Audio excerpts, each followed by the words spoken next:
From this day on forever be true. Cherish this life that's destined for you.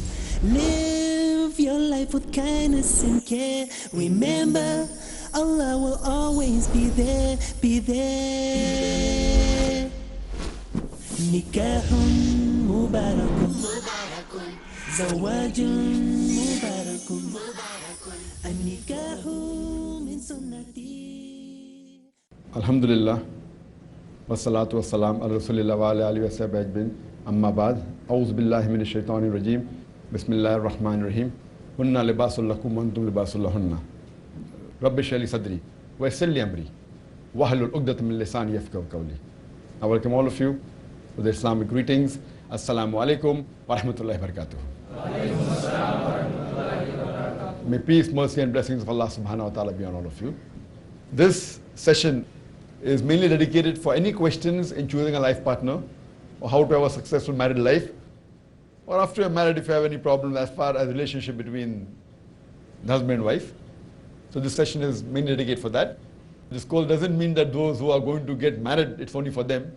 Even for those who have got married, it's for them also, so that they can see to it that the life goes on according to the Quran and Sunnah. So if the brothers have any questions on marriage, choosing a life partner, you can raise your hand, inshallah.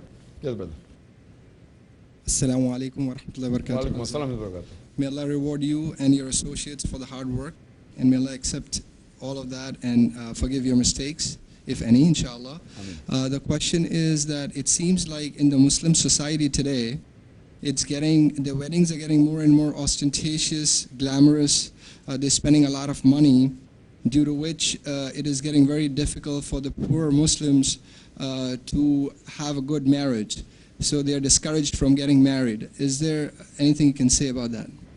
Well, that's a very good question. That today in the Muslim world, including India, but that happening throughout the world, not only India, that the Muslims or even the non-Muslims, they're spending excessively during marriage, lakhs of rupees, crores of rupees, throwing big parties. So it has become difficult. Marriage means I require X amount of money, otherwise I can't marry. The reply to this is, make nikah easy so that zina becomes difficult. Make nikah so easy that zina becomes, nikah ke liye kya zarurat hai? You got two witnesses. And meher, a beloved Prophet said, a person said that I don't have money for meher. So Prophet said, do you know few verses of the Quran? He said yes. Okay, give that as meher to your wife. Means teaching a few verses of the Quran can be called as meher. A date can be a meher, even a mountain of gold can be a meher. So meher is depending upon the husband and wife status. It's not fixed. Now what we have in our society, we throw large parties.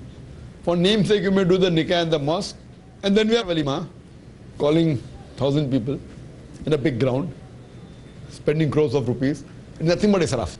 What we have to do, we have to go back to the sunnah of the Prophet. And make nikah so simple. Walima is good, mustab, mashallah, but that doesn't mean you have to spend tens of lakhs of rupees, maybe $1 million. It's not required. So make nikah simple so that zina becomes difficult. Now, zina is easy. 100 rupees, 200 rupees, 100 dirhams, $20. So why do nikah? Nikah requires $100,000. Zina requires $20. Therefore the Prophet said, make nikah so easy so zina becomes difficult. Now we are living in an age in which zina is so cheap and nikah has become so difficult. So therefore we believe that choosing a right life partner is very important. So when you choose a life partner, as the beloved Prophet ﷺ said, that when a person chooses a life partner, he looks at four things: wealth, beauty, nobility and virtue. The best is virtue. So when you're looking for a virtuous wife, automatically all these things go down. And we have cases among the ladies, after the lady does the marriage preparatory course, the father wants to spend 1 crore, 5 crore. You know, previously the father told, you know, देखो हमारे बच्चे लोग भटक रहे जरा IRF में ले लो, let them go. More children, mashallah, happy. After a few months, अरे क्या कर दिए? हमारे साथ आते नहीं. Marriage is mixed gathering में नहीं आते. Then they phone. My daughter is saying that she doesn't want to spend. What have you done to my daughter? You told us to make her Islamic. She's saying 5,000 वाले से शादी करेंगे. ये खेले. So alhamdulillah, mashallah, after doing in the ladies wing have gone a bit step ahead, gents wing have following, we are slow at that. So what we realize that if you know the Islam properly, then the married life will be better. Fine, that doesn't mean that you cannot spend. If your status is high, you can give. I'm not saying it's haram. I remember when I got married in 1993. 1993, that's about 16 years back. You know, we tried our level best to make it absolutely simple. We had the nikah in a mosque, and I want to get the ladies. So, you know, most of the mosques, they don't allow women. So if we went to Bandra Jama Masjid, which has Urdu school, which is attached to the mosque, so we kept the ladies there, and we kept the gents in the mosque. And that time I never used to give speeches, you know. I wasn't, very few people knew me. But because my father, mashallah, being in the social field, so we told the muazzin and the imam of the mosque that be prepared more. No, itne shadi ke 150-200 ke upar ko rahega nahi. And mashallah, there were about 2,000 to 3,000 gents who came for the nikah.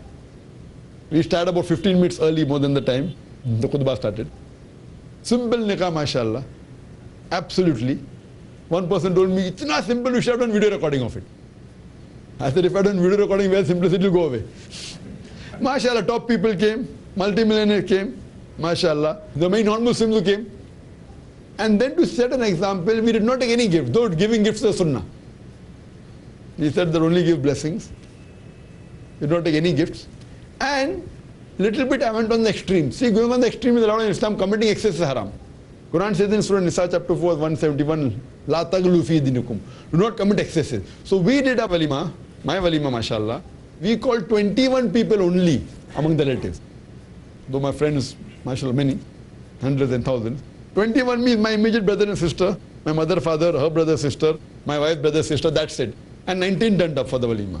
And we call another 35, 40 people from the orphanage. So there were more than 60 people. And we spent about 3,200 rupees something on the walima. Allah has given us, mashallah, where we can spend tens of lakhs of rupees. With the money we save, we started IRF, mashallah. IRF was there, we grew. So there's more sawab for it. Allah has given us, mashallah, where we can spend tens of lakhs and crore rupees also on the marriage. Allah has given us, alhamdulillah. So there's more blessing. And I remember that because my wife is from Pune, and I said this when we had the marriage preparatory course even for the ladies, that there was an issue that where to have the nikah, because normally it is a custom, not Islam. Custom that nikah hona chahiye woman ke wahan, ladki ke wahan. Bhai, custom kya hai? So then I was able to convince, because being a better debater, that we can set a better example. She wants to set an example, I want to set an example. She was a daya. I could not find a good daya in Bombay, so I had to go to Pune. MashaAllah, after my wife has started ladies wing, now we have got many good dayas even among the ladies here. MashaAllah. Coming back, there were some of her invitees who came here to Bombay. But the problem was, there were 50 people who came in a bus. The problem was how to do a simple marriage and hosting these 50 people. See, Allah has blessed us, we can keep all of them in the 5-star hotel. Alhamdulillah. Allah has blessed. Where would it be simple then? So then, mashallah, we were able to get my brother's brother-in-law 2 flats with the terrace. We hosted all the 50 people, mashallah. And the hosting charge also came to just a couple of thousand rupees. We got beddings, made simple.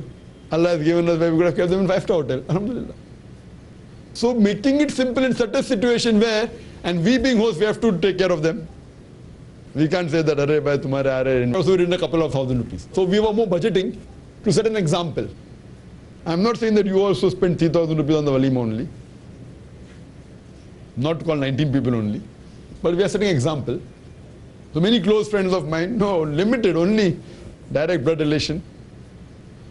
So I do agree with you that we are so much showing off and telling the people. So if you do according to the Prophet's way, Allah and His Rasul, what Allah has commanded in the Quran and the Hadith, inshallah your marriage will be successful in this world and the hereafter. Hope that answers the question. Any other brothers have any questions? Yes, brother. Assalamu alaikum warahmatullah. Wa alaikum assalam. Is it correct that beard increases the sperm count, or what are the scientific benefit of a beard? Thank you. Does beard increase the sperm count? I don't know. I've heard many people saying this. I, being a medical doctor, I have not come across any authentic information that the beard increases the sperm count. I have not come across. And I don't advise you to use that also. Fine? The best is, here my answer, if the label shows your intent, wear it. I want to identify myself as a Muslim. I'm proud to be a Muslim. You know, I'm proud to be a Muslim. Besides the beard, I wear a cap. Wearing a cap is not fard, it is mustahab, encouraged. The Prophet always covered his head. Whether with a turban, whether with a helmet, whether with a cap, or whatever it is. So, I want to identify myself as a Muslim because I'm proud to be a Muslim. نكاح مبارك زواج مبارك. Yes, brother. Assalamu alaikum warahmatullah. Wa alaikum assalam. Is it correct that beard increases the sperm count, or what are the scientific benefit of a beard? Thank you. Does beard increase the sperm count? I don't know. I've heard many people saying this. I, being a medical doctor, I have not come across any authentic information that the beard increases the sperm count. I have not come across. And I don't advise you to use that also. Fine? The best is, here my answer, if the label shows your intent, wear it. I want to identify myself as a Muslim. I'm proud to be a Muslim. You know, I'm proud to be a Muslim. Besides the beard, I wear a cap. Wearing a cap is not fard, it is mustahab, encouraged. The Prophet always covered his head. Whether with a turban, whether with a helmet, whether with a cap, or whatever it is. So, I want to identify myself as a Muslim because I'm proud to be a Muslim. Now, once you pass your MBBS, become a doctor, you put a DR in front of your name, correct? Doctor, why? Doctor. Proud to be a doctor. Fine? I put a cross on the car. Why? Not because it increases my sperm count. I put a cross. I'm proud to be a doctor. So when I'm proud to be a Muslim, if you have any problem of Iman, want help, you come to me, mashallah. So I'm proud to be a Muslim. If the label shows your intent, wear it. There are certain things which can be a little bit justified. The hair that you have, it's a good way of accumulating the dust. Like scientifically, Allah subhanahu wa ta'ala has given you hair in the nose. One of the reasons of the hair in the nose is that when you breathe in, it catches all the dust. It acts like a filter. So there are researchers saying that when you have a beard, it acts as the filter, and even the thing that you breathe in the air, it gets filtered more. Can use it, does work, but my logic of label is sufficient. But this can act as the filter, fine, because you have in the nose and all, it does. Some people say that थकने के ऊपर पहनने से क्या होता है, वो rays लगते हैं, so you get more sperm count. Now where do they get this sperm count? Only. And one more thing, by increasing a sperm count, what is the use of increasing a sperm count? Do you know how many sperms do you ejaculate normally? 300 million. And the Quran says in Surah Sajda, chapter 32, verse number 8, the sulala is required, the best part of the whole. Only you require 1 out of 300 million, making it 400 million, not that you'll have more children. Now what do you want to increase? How much you require? Only 1. So I know there are Muslims who go overboard. They want to prove everything scientifically. I said, क्या करेंगे by 400 million पे double बच्चे होंगे. So it's illogical. It may be right or wrong, it's secondary. So some scientific points are there. So what do you realize by increasing a sperm count? What difference does it make? Unless you have a problem with the sperm count, that's a different thing. Fine. And that's a minority. Less than 1%, you know. So sperm count doesn't make a difference at all. You have 300 million, out of which 1 is required. Quran says anutfa. And sulala, the best part of the whole. Base thing is the label shows the intent. It's a command from the Prophet, and we keep it. The other answer about filtering the dust and all, that can be used if you want. But the best is the answer on label, which is more logical, and you can refer to my video cassette. If the label shows the intent, wear it. Inshallah. Iqbal bhai, experienced man, yes brother. Assalamu alaikum. Wa alaikum assalam wa rahmatullahi wa barakatuh. How flexible can a brother be after doing the marriage preparatory course and searching for a partner, the sister who has not done the marriage preparatory course? I don't know, first wife or second wife? First wife. The brother is married, maybe Bhabhi will tell me, what is this way?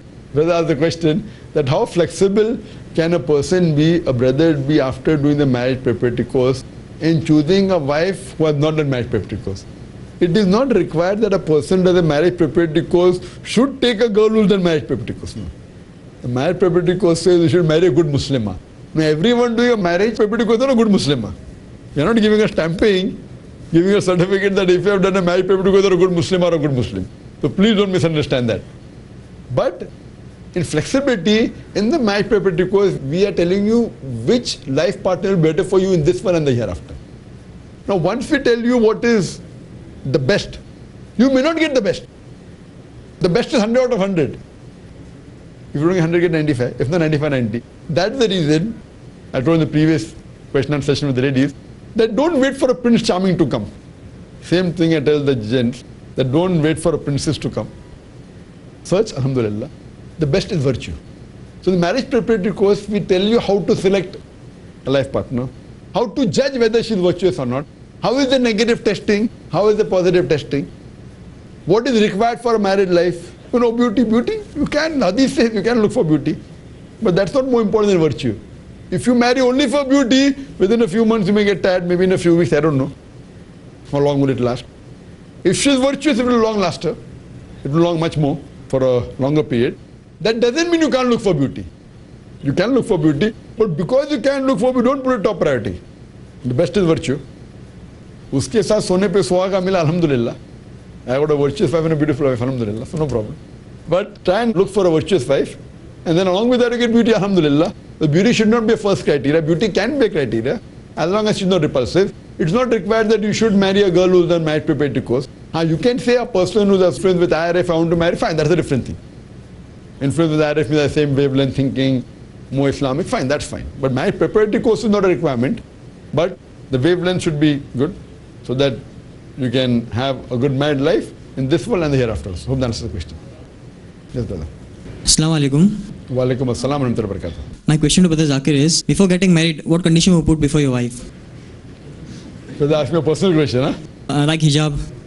The brother asked me a personal question, what condition did I put to my wife when I got married? I mean, I've got no problem. I believe a Dai's book should be perfect.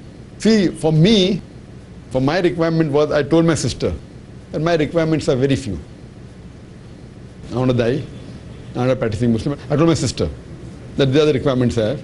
Because I believe what my sister can do, why should I waste my time? So many applications came, none of them passed the prelims only. Prelims only. So my sister only passed one. Alhamdulillah, the first was the best. So don't think I'm expert in taking interviews for marriage. I've only taken one interview and I got married, mashallah. So people think, you know, out of your past experience, what do you think? And asking, I only one experience. So a lady asked me, out of the past experience, how did you choose that? I said, I only had one experience, bas.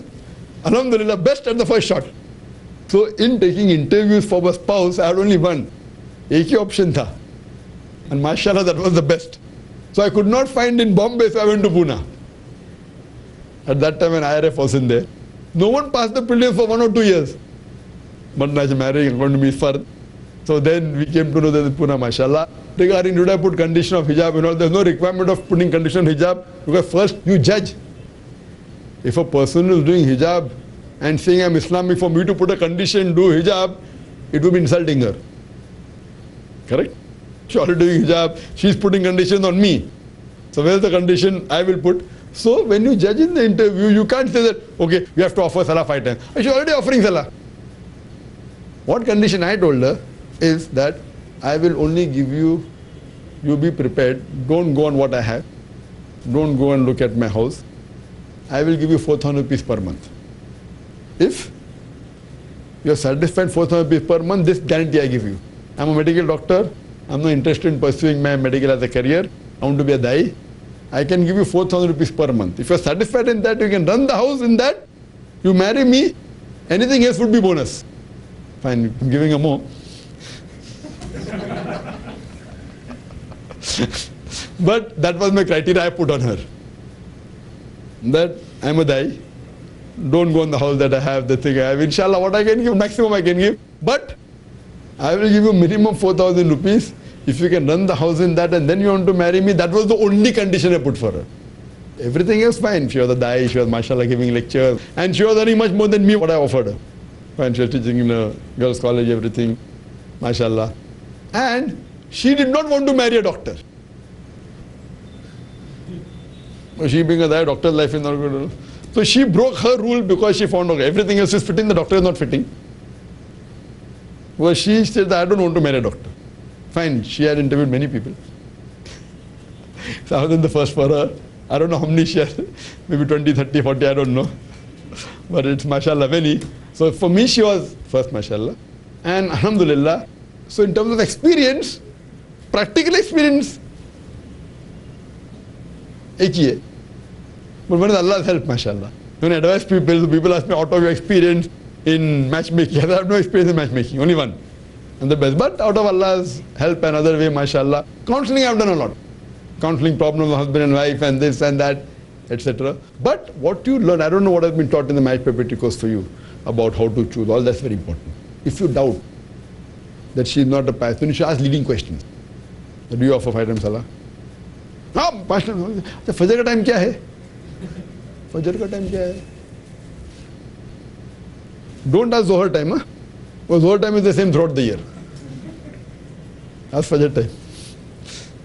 So, don't ask Isha time also. So, just, क्या time पे फजर होती है?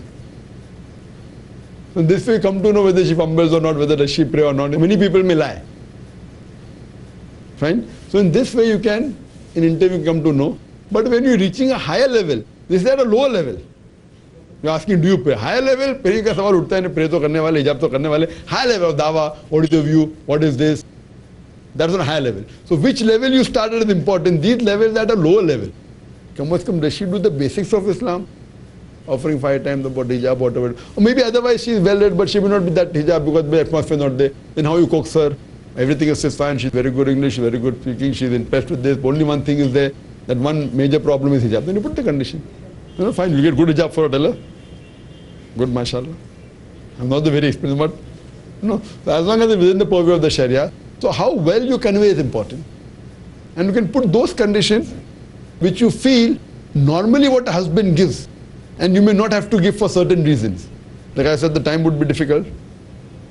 So that condition you can work out. And she can put conditions saying that, no, fine, I want to do dawa. So I'm going to go to this dawa organization, whether I want to work or whether I want to volunteer, whatever it is. So these conditions she has. You can say, okay, fine, you can go as long as you fulfill the house responsibility. So in this way, conditions can be put for a better married life and for the akhirah. Hope that answers the question. You're not married yet. You're going to get married soon. So inshallah. Yes, brother. You have another question. Assalamu alaikum. Wa alaikum assalam. Brother, what's the ruling on these Islamic matrimony sites, which are mostly, because mostly scholars say that it's haram because hijab is not maintained over there, on choosing a spouse from the websites? There's a question, what is the ruling on the matrimonial sites? Most of the scholars haram. It will depend upon matrimonial site. Matrimonial site per se is not haram. You can say most of the matrimonial sites will be haram because then we put in the lady's photograph and all. So you can't say all matrimonial sites are haram. No scholar will say all matrimonial sites are haram. If he says that, he's not a scholar himself. You can say most of the matrimonial sites may be haram because hijab is gone. But you can have a matrimonial site which is completely Islamic lines also. Like we have a marriage bureau, mashallah. No one can say what we are doing is haram. Everything on Quran Sunnah. But when you go on the website, as the brother suggested, we have to take precaution. We can't do photographs. Here, mashallah, we hide the identity of the girl also. Only the information is there. And then we do matchmaking. It's more difficult, more tedious, more time consuming, but Islamic. साल में 50 नहीं करेंगे, 5 करेंगे, लेकिन सही करेंगे. You understand, na? So what you're talking about, you can ask me leading questions that can be a photograph from the right, put on the, I said it's not Islamic. But there can be a matrimonial site which may not be putting photographs. But the way we do it, mashallah, everything halal. So having a matrimonial site or Islamic guidelines is difficult, but it can be done. It's not impossible. Hope that answers the question. Wa akhiru da'wana alhamdulillahi rabbil alamin. Forever be true. Cherish this life that's destined for you. Live your life with kindness and care. Remember, Allah will always be there, be there. Nikahun mubarakun, zawajun mubarakun, an-nikahu min sunnati, ma qala an-nabi huwa sahih. Nikahun mubarakun, nikahun mubarakun, zawajun mubarakun. We can't take care. So we hosted them for 1.5 days.